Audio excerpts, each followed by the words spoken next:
இன்னைக்கு ரொம்ப சிம்பிளான ரெசிபி தான் பண்ண போகிறேன். கேரளா ஸ்டைலில் மரவள்ளி கிழங்கும் உள்ளி சம்மந்தியும் எப்படி செய்கிறதுன்னு இந்த வீடியோவில் பார்க்கலாம். முதல்ல கிழங்கு கட் பண்ணி க்ளீன் பண்ண போகிறேன். இதுக்கு முன்னாடி மரவள்ளி கிழங்கு வச்சு கிழங்கு தோசை, மட்டன் கப்பா பிரியாணி செஞ்சுருந்தேன்.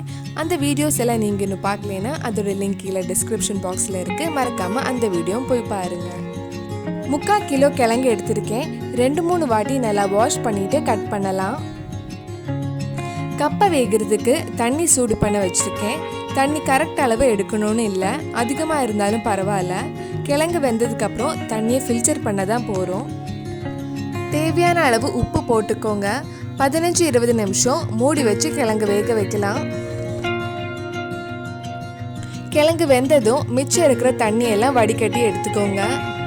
கேரளாவில் கிழங்கு இதை விட பெரிய பெரிய பீஸாக தான் கட் பண்ணுவாங்க. சம்மந்தி கூட சாப்பிட்றதா இருந்தால் வேக வச்சுட்டு தாளிக்காமல் அப்படியே சாப்பிட்லாம்.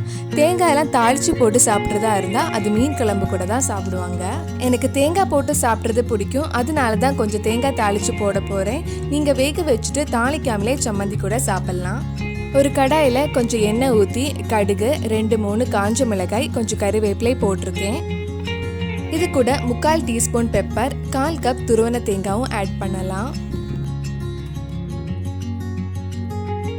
கொஞ்ச நேரம் எல்லாம் மிக்ஸ் ஆனதுக்கப்புறம் வேக வச்ச கிழங்கு இதில் போட்டு மிக்ஸ் பண்ணலாம்.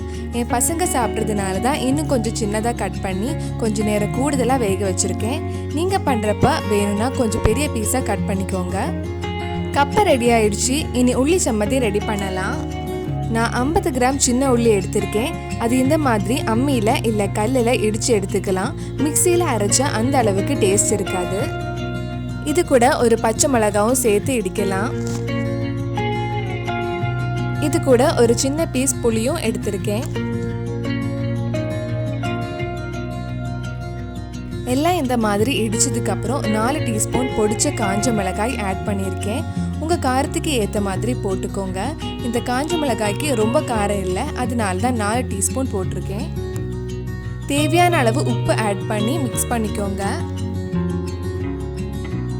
இதில் கொஞ்சம் தேங்காய் எண்ணெயும் ஊற்றி நல்லா மிக்ஸ் பண்ணுறேன். இந்த உள்ளி சம்மந்தி கூட நீங்கள் கிழங்கு சாப்பிட்டா டேஸ்ட்டு சூப்பராக இருக்கும். கண்டிப்பாக இந்த கேரளா ஸ்பெஷல் கப்பா உள்ளி சம்மந்தி உங்கள் வீட்டில் செஞ்சு பாருங்கள். வேறு என்னெல்லாம் கேரளா ஸ்பெஷல் ரெசிபி நம்ம சேனலில் ட்ரை பண்ணலான்னு கீழே கமெண்ட் பாக்ஸில் சொல்லுங்கள்.